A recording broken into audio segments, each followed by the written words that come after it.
If a survey was conducted asking several people if they wanted to have $1 million in the bank, certainly most would answer yes. But in the book The Psychology of Money, the author Morgan Housel explains that this is not entirely true. Housel replies that most do not really want to have $1 million but to spend $1 million. People want to be millionaires because they want to spend millions, not have them and manage them. Spending is really all they think about, imagining all the things they could buy with that money. This is where one of the biggest differences lies in the financial mentality. The goal should not be to spend but to manage and grow the money.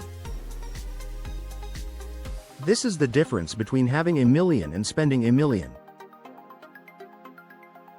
Two concepts that may be considered opposite, and this may seem confusing now, but then I'll show you how you can adopt the financial mentality that Morgan Housel wanted to convey in just 3 phases.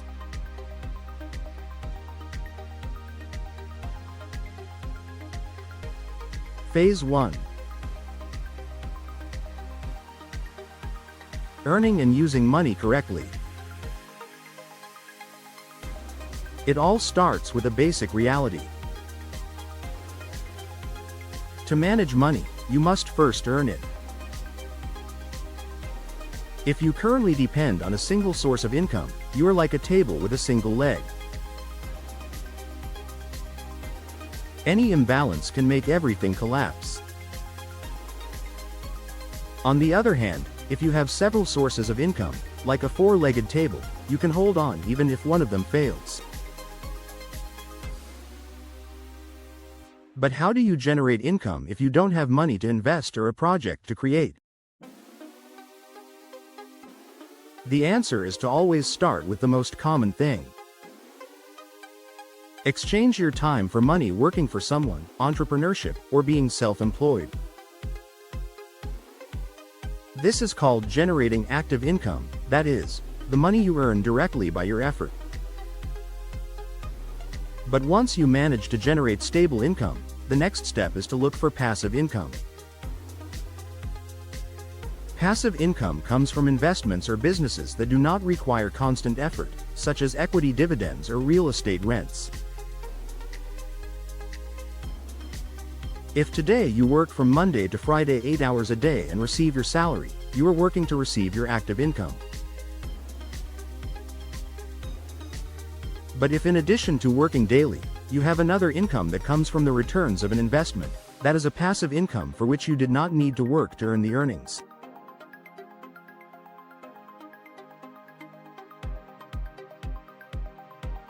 But it must be said that these passive incomes are not magical. They need to be built with prior work. And here comes the crucial part. Knowing how to use money wisely. Remember that for now, money represents time, hours of work, sacrifices, efforts. If you spend it on unnecessary things, you are literally throwing your time away. Many people fall into a cycle of hard work from Monday to Friday just to spend their little money on weekly shopping or unnecessary entertainment. This not only ruins their finances but also leaves them without an economic cushion for the future. The key is to change this mentality to a long-term vision. Remember that it is more important to know how to use the money you earn than to earn the money itself. Instead of spending everything you earn, separate a percentage to invest in yourself or something that will bear fruit in the future. This will take you directly to the second phase.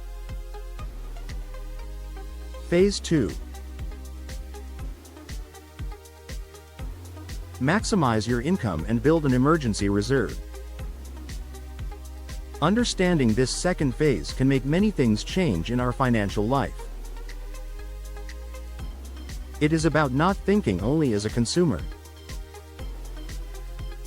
It is about thinking as a producer. Most people act as consumers. When they receive money, their first thought is what to spend it on. However, to grow financially, you must adopt a producer mentality. And what does that mean?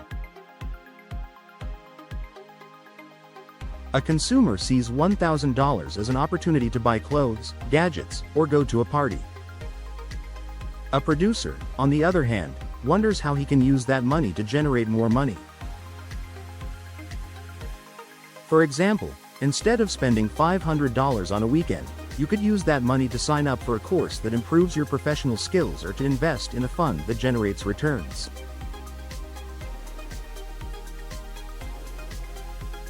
The idea is to use money as a resource to create more wealth instead of using it just to spend. But it is clear that we cannot deprive ourselves of everything. It is good to go out from time to time on weekends. But it is good to understand what our real situation is at that moment and evaluate whether it is better to use that money to get a better return in the future.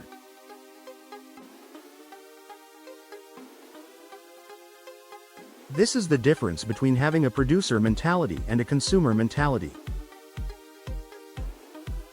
Once you adopt this mentality, it is time to build your emergency reserve. This fund is your financial security network and must cover at least 6 months of your basic expenses. Imagine that suddenly you lose your job or face a medical emergency. Without this money reserve, you would be forced to borrow or sell important assets. Building an emergency reserve is a fundamental pillar in the creation of wealth. Having it allows you to secure your assets against unforeseen emergencies that you could not predict. If your monthly expenses are $500, your ideal reserve should be $3,000. To achieve this, start separating a fixed percentage of your income each month. Over time, this practice will give you unparalleled financial stability. Phase 3. Invest for financial independence. At this point, you already have diversified income and a solid emergency reserve. Now it is time to take the leap towards financial independence. But how do we know if we are close to achieving it? It is time to measure your real wealth. Wealth is not measured by how much you earn, but by how long you can live with the money you have without the need to work. For example, if you have $150,000 invested, which generates 0.5% monthly profitability, and your expenses are $500 a month, you have already achieved financial independence and would not need to work more to live because those returns already cover your basic needs.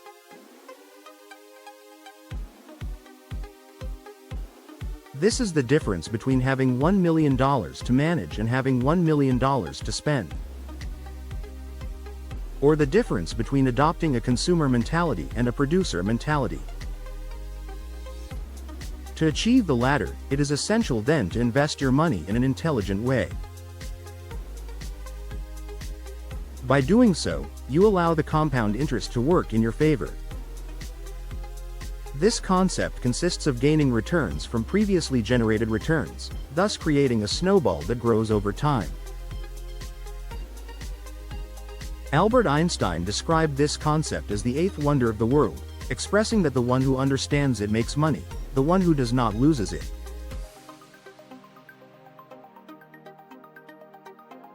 Once a university professor asked his students what they would choose.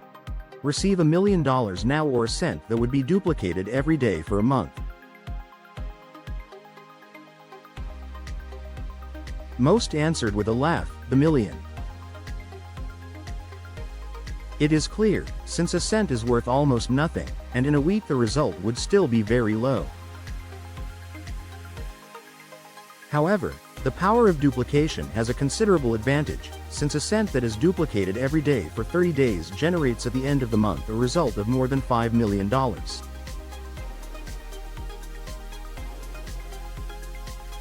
This example allows you to observe the great power of compound interest and understand the true importance of time in investments. Warren Buffett and Jim Simons are two great investors, and although Simons has an average annual return of 66% and Buffett 22%, the latter is much richer. Why? This lies exactly in time. Warren Buffett is much richer because he started investing when he was very young, while Simons started at 50 years old. This shows us that starting early is more important than getting high returns. Knowing how to invest is extremely important because learning to invest is learning how to make money work for you.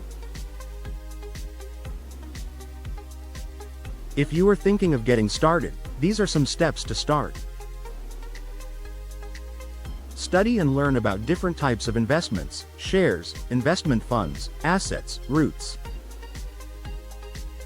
Read books and educate yourself through articles or educational channels on YouTube.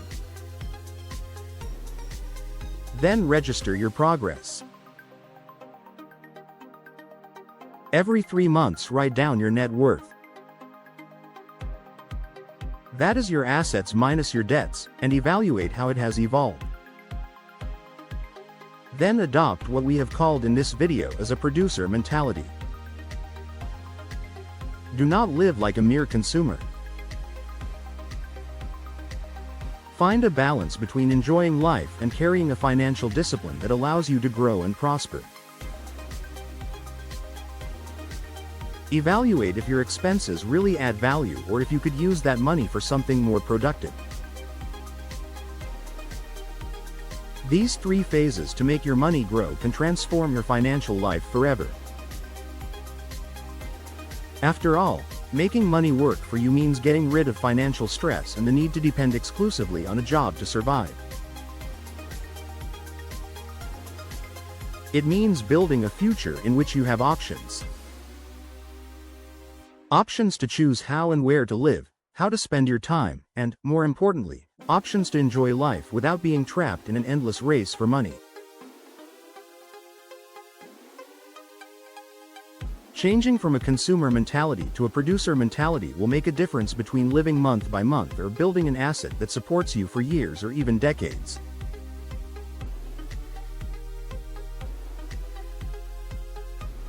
Financial education and the art of knowing how to invest is a continuous path. It doesn't matter if you are just starting or have already made progress on the journey. The important thing is that every decision you make is a step toward your goals. Don't forget to subscribe to the channel for more content and let us know in the comments if you already follow these 3 phases and which one you are currently in.